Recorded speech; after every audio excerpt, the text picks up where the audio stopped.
What's up? It's sQueeGee from 102.9 The Buzz. I'm here with the Black Keys, Dan and Patrick. Good to meet you guys. Nice to meet you. Right on. There's been a 5-year hiatus, and you're back. New album, Let's Rock, and it does. We've been playing Low High since it was released, and I mean, the response we've gotten from it is incredible. Everybody's like, it's about time that we've heard something new from you guys, you know? And I just heard Go a couple of days ago, and then that was really cool. I like the concept of that video that y'all did as well. You know, again, it's been a 5-year hiatus, and people have been wondering, where have you been for the past 5 years? You know, and it's not like you guys are hating each other or just didn't want to do anything. Was it more like you just needed a break from the Black Keys? Yeah, we'd been hitting it so hard on tour and putting out record after record and just staying on the road pretty much constantly. It was just starting to wear us down, and we needed to have some time to kind of like decompress. And we did that, and it feels great, you know. When we got together, it felt like it should always feel, you know, like exciting and fun. Well, you guys have been doing this since, 2001. So, I mean, it's coming up on, 20 years. And it's nonstop. Album, tour, nonstop. Yeah. Album, tour, album, tour. Yeah, that's you've been how it doing was. that constantly, you know? And so I can see where it just, wears you out. And then you moved to Nashville. And then you're continuing to do more things here in Nashville, especially getting involved with the local music scene as well, finding new artists here. What was it that made you decide, hey, time for a new album, let's do this? About a year and a half ago, I did this record with this old guitar player named Glenn Schwartz, and he was from northeastern Ohio. He was the original guitar player in the James Gang. He was Joe Walsh's guitar hero. And when I was 18, I used to go see him play at this little bar in Cleveland called Hoople's. And he played all his songs from the 70s. He still played the same songs. Loud, crazy ass guitar. Mm-hmm. And he was a really big inspiration on me when we were starting the Black Keys and when we were making our first records. Glenn played some shows with us, like in Akron and stuff early on. But anyway, a year and a half ago, I invited him here. And Joe came, and we played the songs, and we were playing the loud electric guitar, and I was, listening to him playing, being totally reminded of all the things I borrowed from him when I was doing the Black Keys, when we were at its inception, And right after I was done with that session, we put the Black Keys on the books, and that was it. Your influence, your muse, if you will. Yeah, it gave me that little nudge, right? So have you been both working on any new songs during, you had your own project, you went out and did the arts, and then Patrick, you've been doing things, producing people as well, but in that time, you're still constantly writing. It's not like you're taking a permanent break. No, we actually got to make a lot of music. Yeah. And work on different projects and be musicians. I bet between the two of us and that, it's 3 years off the road, I bet in that 3-year period between the two of us, we made over 20 albums, probably. Wow. That is crazy. I mean, Dan made probably 15 of them, but I contributed a little bit to that pile. Okay. But that's what, we can't ever go out and hit the road so much that we don't get to do that. You know what I mean? Because that's part of who we are, and we need to feed that flame, Well, hitting the road's kind of a different thing now than it used to be then, because you're touring around in an old Chrysler van, and now you're on a nice bus, or you're flying nonstop. And I'm sure that even still gets to be quite tedious after a while, because in one city, let's get on the bus, we got to go. You don't get a chance to When you were just starting out, did you get a chance to explore cities and pick up a vibe, or no? We would get like a little. The cool thing back in the day was that we would, be playing places like the Exit Inn or something. Mm-hmm. Not that we actually never played there. We played the Slow Bar back in the day, but or Mercy Lounge. But we'd roll up and then we'd have like the afternoon in the cool part of town to look at record shops or something.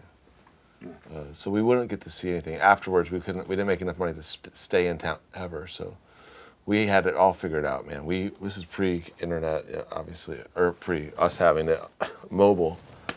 But we had a little Rand McNally atlas, and we would be able to look at the city and basically point to where we knew the Motel 6s started.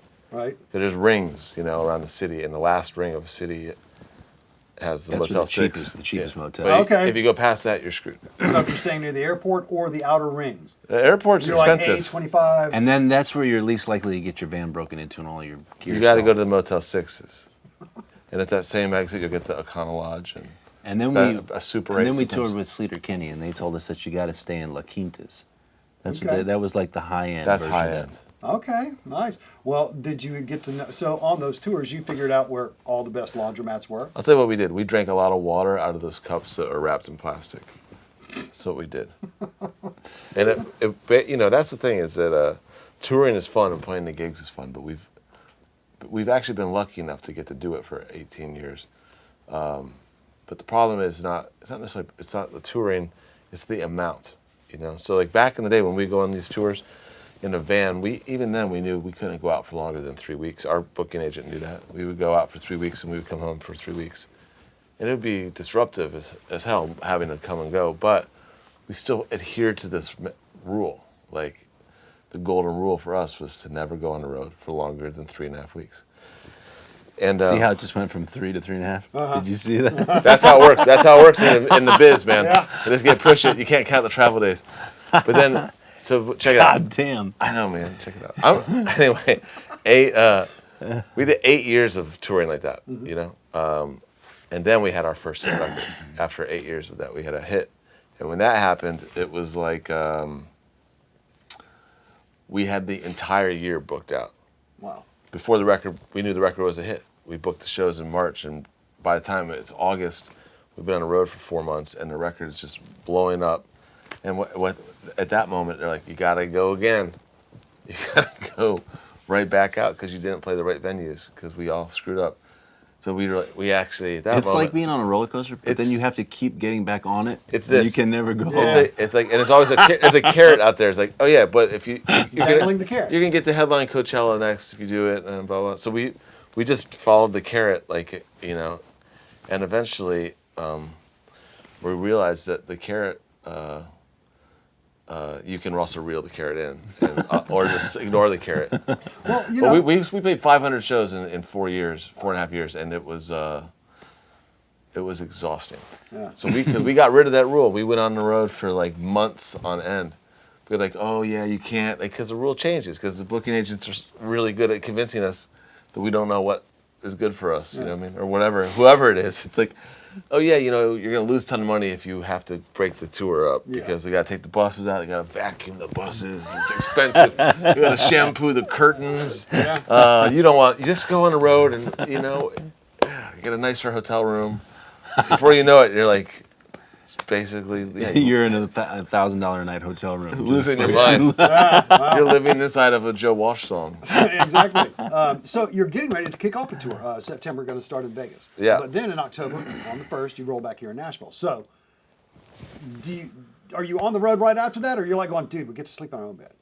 Finally, we're home for a night, sleep in their own bed, and then get up tomorrow, have some coffee, you know, play with the kids, hang out with the fam for a minute, and then back out on the road? Or I haven't thought that far in advance, but the one thing you do need on the road is sleep. So, no? you know, wherever you can get the most amount of sleep. What's the most fun you've had on a sleep-deprived show?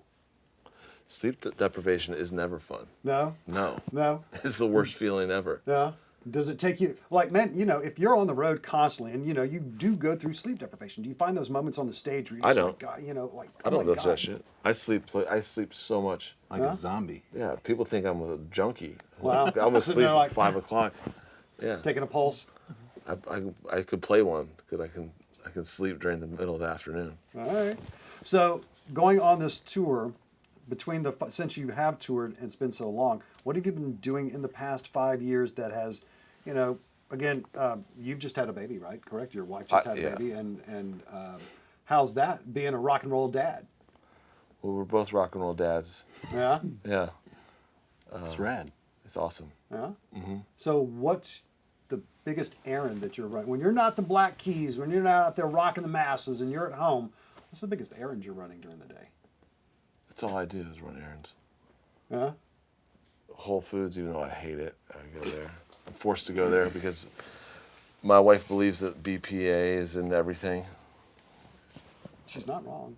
Yeah, I don't know. I'm from Akron, man. We grew up like it's just we were born like covered in rust and toxic and DDT and It's cool. So with the new album, yeah, with the new album, Let's Rock, did you explore any, like, look, man, there's the signature Black Keys sound, but then I go back to listening to some songs like on El Camino, or you go back to listening to Brothers, and man, it's like, Dan, you're like a chameleon with your voice. It's like you're that deep Delta blues man, or you're singing in a more a polished way. You know what I mean? It's just there's a difference in every song that y'all record. So it's always like, I don't know if your muse is telling you, hey, let's add this sound to it, or let's get a little heavier with this, or I don't know. I mean, that's just one of those weird things that just happens. I think that's just a byproduct of it being 18 years. Yeah. It's just changing over time. That's just sort of it. I never really thought about it. Well, that's it. I guess you don't think of it. You guys have been doing this so long that now you just plug in and you just go. And that's it. You just do it. Mm-hmm. It's not like it's a job. It's your life, though. Or would you consider it a career that you've chosen? A career? A career? It's a career. Okay. yeah, it's a career for sure. It's I wouldn't. You got to realize that we both dropped out of school because we were terrible at it, and not high school but college, and we both are obsessed with music. We both are hard workers, So we realized in 2002, basically that if we took the band seriously and put a lot of work into it, that we wouldn't have to do jobs that we don't like. If we were lucky, and we haven't had regular jobs since summer of 2002. Well, We mowed lawns. It was early July, and when we did our last job, and we mowed a lawn. We mowed 20 lawns one day. Got $200, and we were done. We retired to be rock and rollers. But that's the way it happens for most guys when they're up and coming. What do you do? I'm in a band. What's your day job? Work at the pizza shop, or I'm a mechanic. And until you find that moment that, hey, somebody takes notice of you. Well, you're the most important thing you can. I mean, that's the thing you got to understand is like Dan and I were committed to the band, and we were willing to sacrifice tons of stuff. We sacrificed years on the road. And because it is our obsession, it is the one thing that we're most passionate about. And back when we quit our jobs and decided to do this as our career, we were making like $50 a night. I was living in a place that cost $140 a month, and Dan was still living with his folks. Mm-hmm. So we didn't have to make much money. We practiced in my basement. I lived with 5 other dudes, and our monthly nut or whatever was like, I lived off of like $1 McChicken sandwich a day, a cup of coffee, a pack of cigarettes. Yeah. And this rent, we had to make like $200 a month. Wow. So what we did is we just played as many $50 shows as we could, basically, sold some T-shirts, and just kept going. And we never stopped until 2015 when we almost fried. That's what happens. That's how it happens to a band. If you don't slow down, because it's like endless. The work, thankfully, the work is there. It's like if we wanted to go on this record, play 150 shows, we could. Yeah. Easily. And prior to this break, we would have probably agreed to that reluctantly, and then by the halfway through it, just been miserable. Where was it where y'all figured out, wait a minute, we're the boss. We can decide what we do when we want to do it. Without, when you first start out, like about you said, 3 or 4 weeks ago. A lot of guys are like, it's like, you read about like when Nirvana broke, and those guys are traveling over in the UK playing all these shows nonstop, and people think that they're loaded, but they're wearing the same, like you guys, wearing the same pair of jeans, 4 pair of jeans, 2 shirts that you got. And you're still out there trying to make that money. And that's what I think most people don't understand. Like, you know, when a band first starts out, you know, oh, the posse's going to hang on. But then you can't have a posse because, well, you can't afford one. And you're out there struggling still, you know, trying to make ends meet. Well, when you approach a band as your means of making a living, it's a thing where it's like it's hard to take a break because it's hard to you're constantly aware how lucky you are to be playing music and that people want to listen to it, and all you ever do is hear stories about bands that cease to be popular or whatever it is, and you're a little freaked out. You got to take the work when it comes, but you got to be careful how much work you take.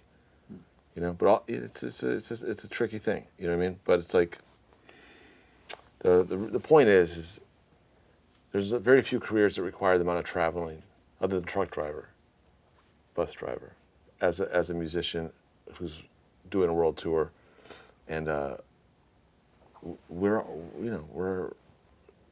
like 40.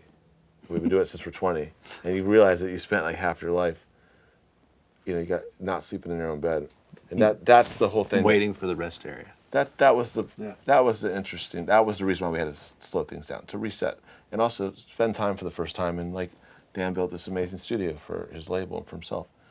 It's hard to be away from this when you've worked your whole life to have something like this and to make music, because the whole point of the band is to make the tunes.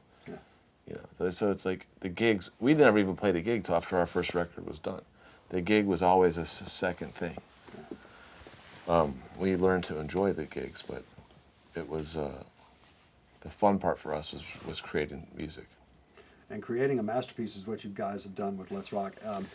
Again, the songs I've heard, they're incredible. Looking forward to seeing you guys when you roll into Nashville in October, over here at home in Bridgestone. And thank you guys for the time. Thank you so much. Thanks. Awesome. Thanks for coming, man. You're welcome, man. Thanks. Thank you.